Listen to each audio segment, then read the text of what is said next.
Hi అండి, నమస్తే. Welcome to Rohini Krishna's world. ఈ రోజు నేను మీకు మష్రూమ్ రైస్ చేసి చూపించబోతున్నానండి. ఈ మష్రూమ్ రైస్ చాలా టేస్టీగా, చాలా కమ్మగా, చాలా ఈజీగా చేసుకోవచ్చు. ఈ వర్షాకాలంలో మనకి పుట్టగొడుగులు అనేవి చాలా బాగా దొరుకుతాయండి. మీకు గనక ఒరిజినలీ గనక దొరికితే పుట్టగొడుగులు అవి తెచ్చుకొని వండండి. టేస్ట్ అయితే అసలు వేరే లెవెల్ ఉంటుందండి ఆ పుట్టగొడుగులు అయితే. కాకపోతే నాకైతే అవైలబిలిటీ లేదు కాబట్టి నేను మామూలుగా మనకు రెగ్యులర్గా సూపర్ మార్కెట్స్లో దొరికే మష్రూమ్ తెచ్చే వండుతున్నాను నేను. వీటితో కూడా చాలా బాగుంటుంది టేస్ట్ అనేది. మరి అది ఎలా చేసుకోవాలని మీకు చూపిస్తాను. ఫస్ట్ మనము రైస్ చేసుకోవడానికి direct rice and single part recipe అని చెప్పొచ్చు ఇదైతే. సో నేను హండీ పెట్టేసుకుని దాంట్లో 2 టేబుల్ స్పూన్స్ ఆయిల్ వేసుకున్నాను. దాంట్లోకి హోల్ గరం మసాలా అండి, అంటే షాహీ జీరా, చెక్క, లవంగాలు, యాలకులు, బిర్యానీ ఆకు, అనాస పువ్వు, ఈ విధంగా అన్నీ వేసేసుకొని 1 నిమిషం పాటు వేడిగా, మంచి వేడిగా ఉన్న ఆయిల్లోనే వేస్తేనే ఆ వాటిలో ఉన్న ఫ్లేవర్ అనేది బయటకు వస్తుంది. అలా 1 నిమిషం పాటు వేయించగానే దాంట్లోకి అప్పుడే దంచుకున్న అల్లం చిన్నులపై పేస్ట్ అండి. మీరు కనుక ఫ్రెష్గా దంచుకుని వేస్తే అరోమా చాలా బాగుంటుంది. లేదు మీ దగ్గర ఉన్నదైనా వేసేయండి. అలా అల్లం చిన్నులపై పేస్ట్ వేసి 1 నిమిషం పాటు వేయించేసిన తర్వాత దీనిలోకి ఉల్లిపాయ అండి. నేను ఇక్కడ ఒక మీడియం సైజు ఉన్న ఉల్లిపాయ తీసుకొని వేస్తున్నాను.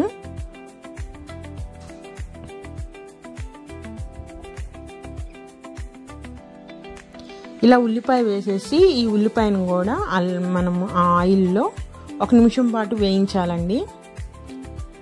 ఆ పచ్చి వాసన పోవాలి కదా మనకు ఉల్లిపాయలో. 1 నిమిషం పాటు వేయించుకోవాలి మనము.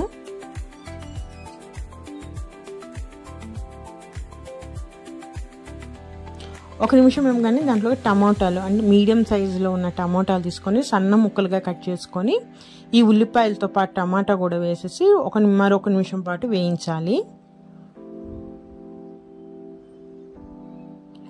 ఈ విధంగా టమాటాలు కూడా వేగుతున్నాయి అనగానే మనము పచ్చిమిర్చి అండి. నేను ఇక్కడ పచ్చిమిర్చి ఒక 4 పచ్చిమిర్చి తీసుకొని సన్నగా పొడుగ్గా కట్ చేసుకున్నాను. అవి వేసేస్తున్నాను.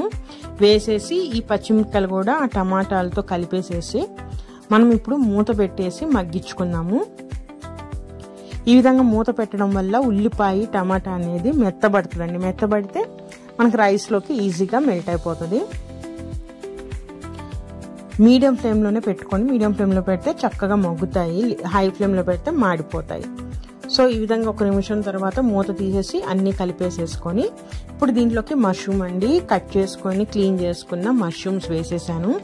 మష్రూమ్ను కూడా నేను ఇక్కడ పెద్ద సైజులోనే కట్ చేశాను. ఎందుకంటే మొత్తం రెడీ అయిపోయేసరికి మన మష్రూమ్ సైజ్ అనేది చాలా చిన్నగా అయిపోతుంది. కాబట్టి మనం స్టార్టింగ్లోనే కొంచెం పెద్ద సైజులో కట్ చేసుకుంటే మనం తినేటప్పుడు అవి కనిపిస్తాయి, నోటికి కూడా తగులుతాయి. మరీ చిన్న ముక్కలు కట్ చేస్తే అసలు రైస్లో కలిసిపోతుంది మొత్తము. సో ఈ విధంగా కొంచెం ఒక 1/2 స్పూన్ పసుపు వేసి నేను మూత పెట్టేసి 2 నిమిషాలు మగ్గించాను. దీని ద్వారా ఆ మష్రూమ్లో ఉన్న వాటర్ అనేది బయటకు వచ్చేసేసి అవన్నీ కూడా సాఫ్ట్ అయిపోయినాయండి. ఇప్పుడు దీంట్లోకి స్పైసెస్ యాడ్ చేద్దాము. స్పైసెస్ అంటే ఏం లేదు, కారం, ఉప్పు, పసుపు. నేను ఆల్రెడీ పసుపు వేసేసాను కాబట్టి ఇప్పుడు దీంట్లోకి మన టేస్ట్ తగ్గట్టుగా కారం. నేనైతే ఒక 2 స్పూన్ల కారం వేస్తున్నాను. అలానే సాల్ట్ కూడా అండి. సాల్ట్ కూడా నేను ఇక్కడ 2 స్పూన్స్ యాడ్ చేస్తాను. లాస్ట్లో టేస్ట్ చేసి తగ్గితే అప్పుడు యాడ్ చేసుకోవచ్చు. అలానే దీనిలోకి బిర్యానీ మసాలా పౌడర్ అండి. మీ దగ్గర ఏ బ్రాండ్ ఉంటే ఆ బ్రాండ్ వేసేసుకోండి. ఇదైతే 1 స్పూన్ వేస్తున్నాను. అలానే గరం మసాలా పౌడర్ కూడా ఇదైతే ఒక 1/2 స్పూన్ వేసుకోండి. ఈ మసాలా పౌడర్లు అనేవి కొంచెం యాడ్ చేసుకోండి. ఎందుకంటే మనం స్టార్టింగ్లో హోల్ గరం మసాలా వేసుకున్నాము, మళ్ళీ ఈ మసాలాలు కూడా యాడ్ చేస్తున్నాం కాబట్టి మనం వండే క్వాంటిటీ, రైస్ క్వాంటిటీని బట్టి మసాలాలు యాడ్ చేసుకోండి. నేనైతే 2 గ్లాస్ రైస్ యాడ్ చేస్తాం కాబట్టి దానికి తగ్గట్టే మసాలాలు తీసుకుంటున్నాను. మసాలాలు ఎక్కువైనా కూడా ఆ ఘాటుకి మనకి తినలేమండి. కొంచెం తక్కువగా వేసుకుంటేనే అసలు టేస్ట్, ఆ మష్రూమ్ టేస్ట్ అనేది మనకు తెలుస్తుంది. సో ఈ మసాలాలన్నీ వేసేసి పెరుగు అండి, పెరుగు వేయాలి. ఇక్కడ 2 స్పూన్ల పెరుగు వేస్తున్నా. అది కమ్మని పెరుగైనా పర్వాలేదు, పులుపుదైనా పర్వాలేదు. ఆ పెరుగు వేసేసి ఈ మసాలాల్లో బాగా కలిపేయాలి. ఈ పెరుగు యాడ్ చేయటం వల్ల కొంచెం ఆ మసాలాల్లో అనేది కొంచెం అంటే ఆ లిక్విడ్ అనేది యాడ్ అయ్యి మనకు మసాలా మాడిపోకుండా ఉంటుంది. అలానే టేస్ట్ కూడా బాగుంటుందండి మన రైస్లో కలిపేసినప్పుడు. ఈ విధంగా పెరుగు కూడా మొత్తం చూడండి కలిసిపోయింది కదా. ఇప్పుడు మూత పెట్టేద్దాం. మూత పెట్టేయడం వల్ల మనం వేసిన ఇందాక మసాలా ఫ్లేవర్లు అన్నీ కూడా పచ్చివాసన పోయి మంచి టేస్టీ అయిన బేస్ మన రైస్కి కావాల్సిన బేస్ అనేది రెడీ అయిపోతుంది, కర్రీ అనేది. ఈలోపు నేను స్టార్టింగ్లోనే 2 గ్లాస్ రైస్ తీసుకొని క్లీన్ చేసేసి ముందుగానే సోక్ చేసి పెట్టేశానండి. మీ ఇష్టం, బిర్యానీలోకి వేసుకుని బాస్మతి రైస్ అయినా యూస్ చేయొచ్చు, రెగ్యులర్గా వాడుకునే మన రైస్ అయినా వాడుకోవచ్చు. నేనైతే రెగ్యులర్గా వాడే మా ఇంట్లో రైసే వేస్ట్ చేస్తున్నాను. సో 1 గ్లాస్ రైస్కి 2 గ్లాస్ వాటర్. అదే బాస్మతి రైస్ తీసుకుంటే మీరు కనుక ముందు ఒక అరగంట నానబెట్టి ఉంచితే 1 గ్లాస్ రైస్కి 1.5 గ్లాస్ వాటర్ పోయాలి.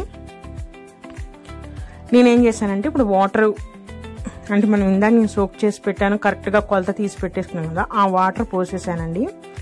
మొత్తం పోసేసి ఒకసారి ఆ మసాలా అంతా కూడా ఇట్లా ఈ విధంగా వీడియోలో చూపిస్తున్నట్టు కలిపేయాలి.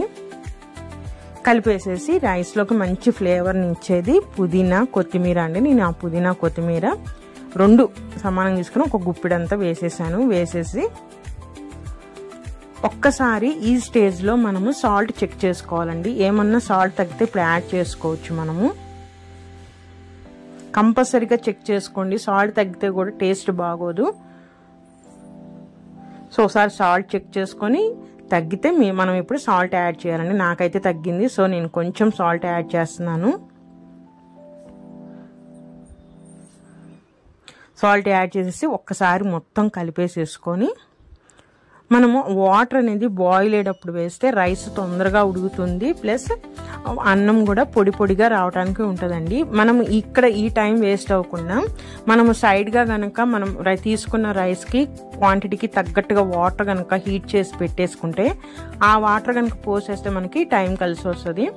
సో ఈ వాటర్ చూసారా, ఈ విధంగా బాయిల్ అయ్యే స్టేజ్లో మనం ఇందాక రెడీగా పెట్టుకున్న రైస్ వేసేసుకోవాలి. సోక్ చేసి పెట్టుకున్నాం కదా, రైస్ వేసేసి ఒకసారి బాగా కలిపేసేసి మనం హై ఫ్లేమ్లోనే ఒక 5 నిమిషాలు మూత పెట్టి ఉడికించాలండి.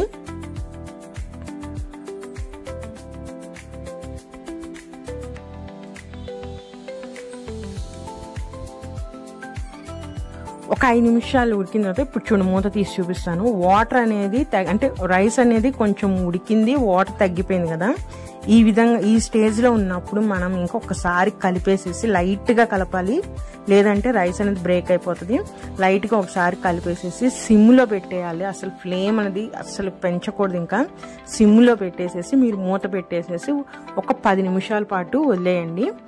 రైస్ అనేది పర్ఫెక్ట్గా ఉడికిపోతుంది. మనం స్టవ్ ఆఫ్ చేసిన తర్వాత ఒక 5 నిమిషాల తర్వాత మనం మూత ఓపెన్ చేయాలి. అంతా అయిపోయిందండి, అన్నీ అయిపోయిన తర్వాత సెగ్మెంట్స్ ఇప్పుడు మూత తీస్తున్నాను. చూడండి రైస్ ఎంత పర్ఫెక్ట్గా ఉడికిందో, ఎంత పొడి పొడిలాడుతా చాలా బాగుందండి, కలర్ఫుల్గా ఉంది. మనకు అన్ని మష్రూమ్స్ అన్నీ అక్కడక్కడ కనిపిస్తా చాలా బాగుంది ఈ రైస్ అనేది.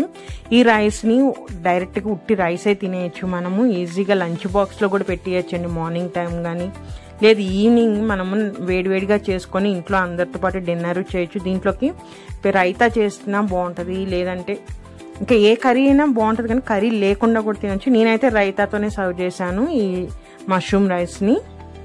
చాలా టేస్టీగా ఉంటుందండి, చాలా ఈజీగా ఉంటుంది. మీరు కూడా ఒకసారి ట్రై చేసి టేస్ట్ ఎలా ఉందో కామెంట్ చేయండి. మరి ఇదేనండి ఈరోజు రెసిపీ. అయితే మరొక రెసిపీతో మళ్ళీ కలుస్తాను. అంత మటుకు నా ఛానల్ని లైక్ చేయండి, షేర్ చేయండి, సబ్స్క్రైబ్ చేయండి. మరొక మంచి రెసిపీతో మళ్ళీ కలుస్తాను. ఉంటానండి, బాయ్.